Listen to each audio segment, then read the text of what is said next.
Hey, everybody. Welcome to the Life Makeovers podcast. I'm so glad to have you here. I'm Cindy Whitmer, and I want to tell you about a free workshop I've got coming up called Summer of Change. It's going to be on June 13th at 3 p.m. Central Standard Time, live on Zoom.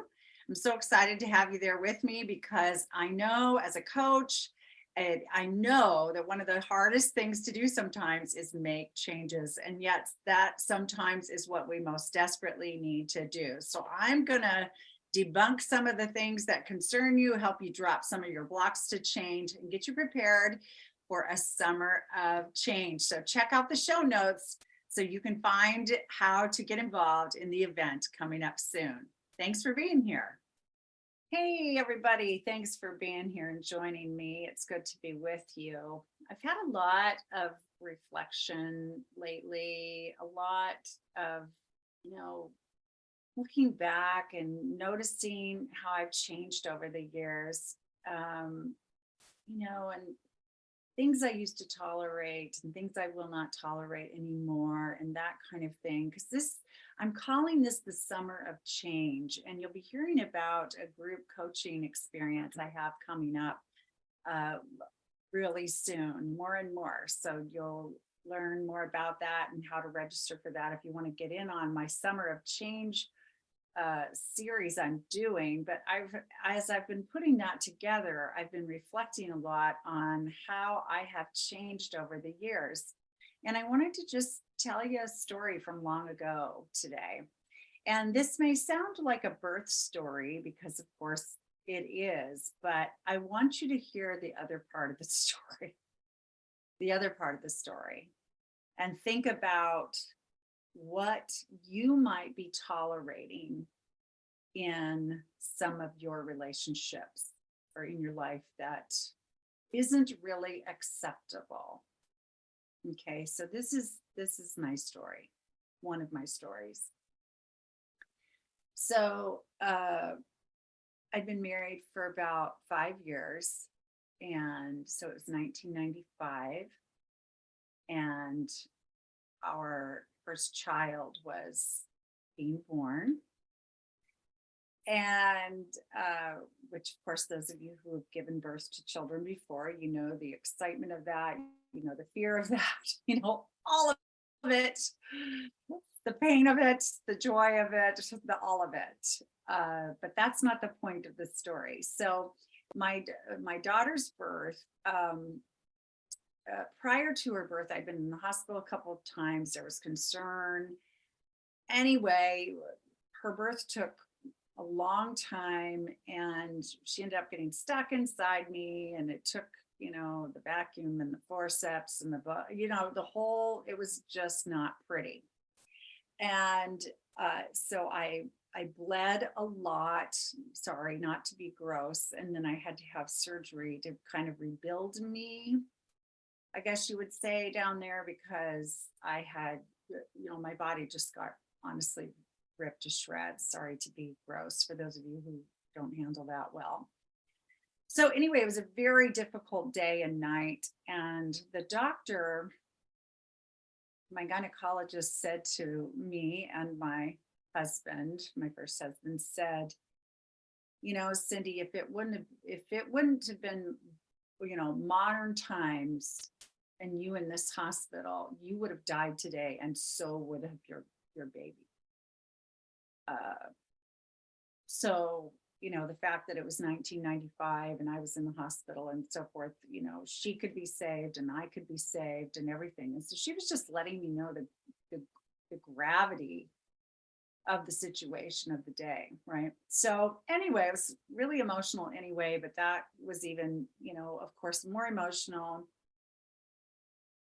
And then we wanted me to breastfeed her, and that wasn't going well. We were trying to work that out, and later we did, but the first night we just weren't figuring it out together.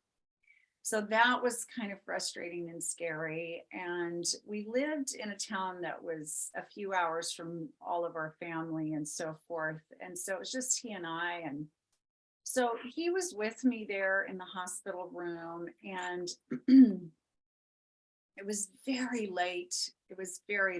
But I I didn't feel well and I was so tired, but I was really stressed out and I was kind of scared and I was just had a lot of emotion.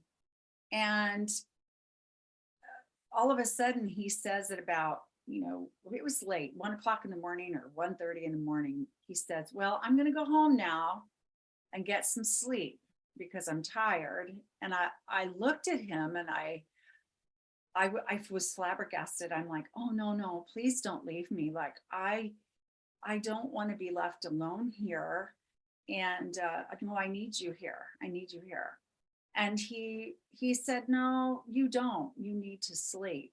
That's what you need to do. And I'm like, yeah, but I'm worried about, Laura, and I don't feel very good, and I'm stressed out, and I need you. I don't want to be left alone here. I want you here with me. And I took his hand and I squeezed it really hard. And I'm like, please just sleep here tonight. There was one of those dad beds, in my hospital room.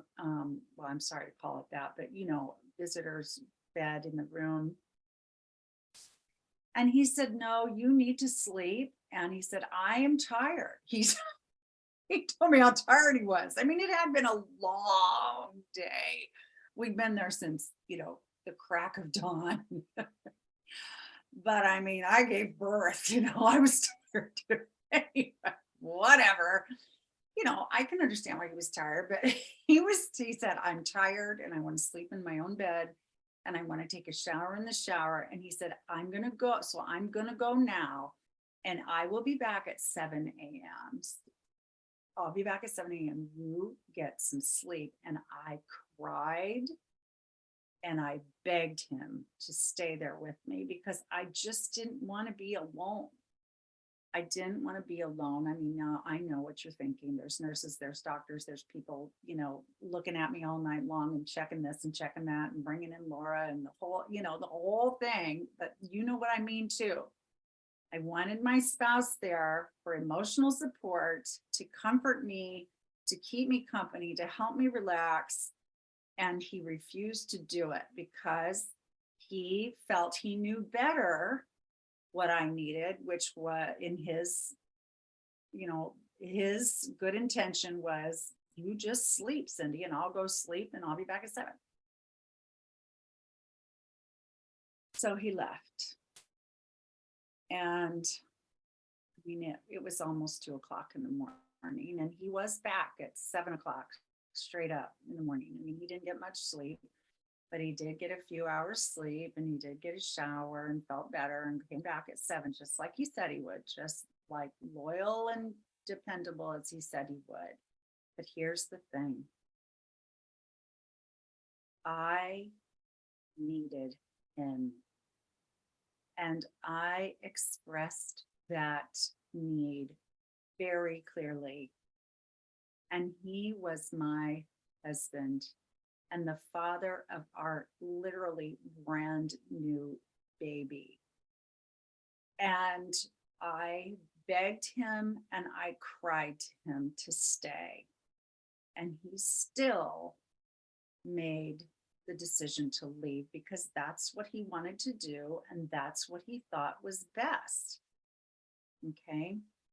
So when he left, of course, I was even more upset, more unable to rest, and beside myself. And I thought, what have I done bringing a baby into this world, into this family with he and I, when on the day he's told he could have lost his wife and his only child, on that same day, he still did not care what I needed. He felt he knew better what I needed and did what he wanted, did what he needed for himself.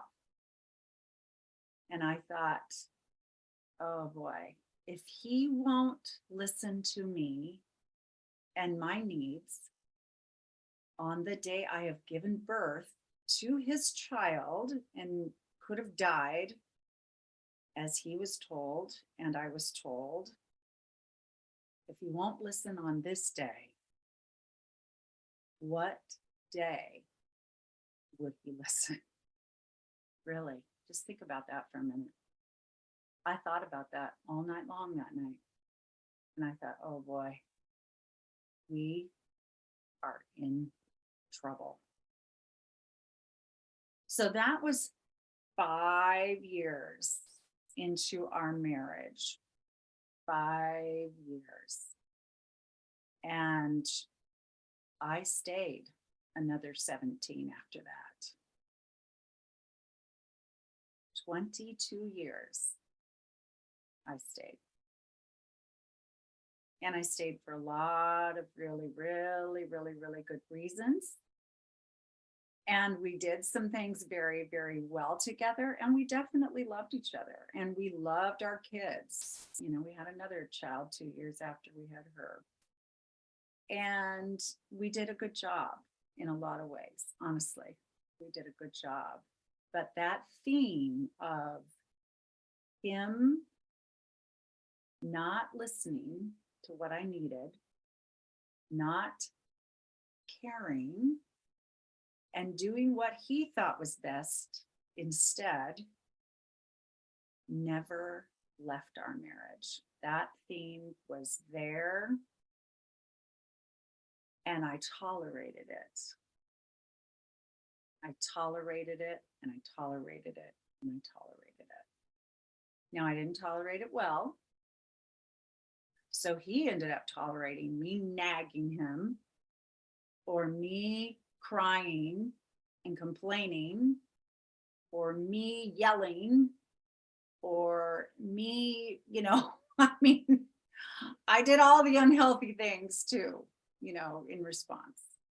Begging, crying, pleading, complaining, yelling, frustration, everything. I did all that too. So we both tolerated things that were emotionally unhealthy. So I share this to say, to ask you to think about, what are you seeing in your relationships? What patterns are you seeing in all of your relationships, not just your marriages and your partnerships, your love partnerships, all of them, your business relationships, your friendships, your family relationships, your neighborhood relationships, any relationships you have.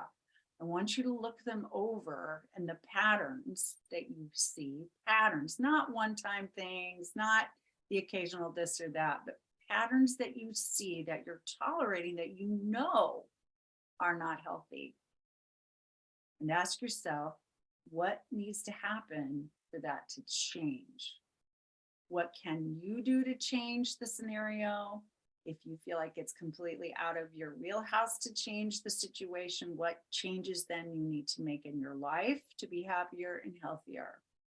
And that is my encouragement for you today. Thank you so much for listening. And remember, I have the Summer of Change free workshop coming up on June 13th. So check out the show notes below to register and join me live there. See you soon. Have a great day.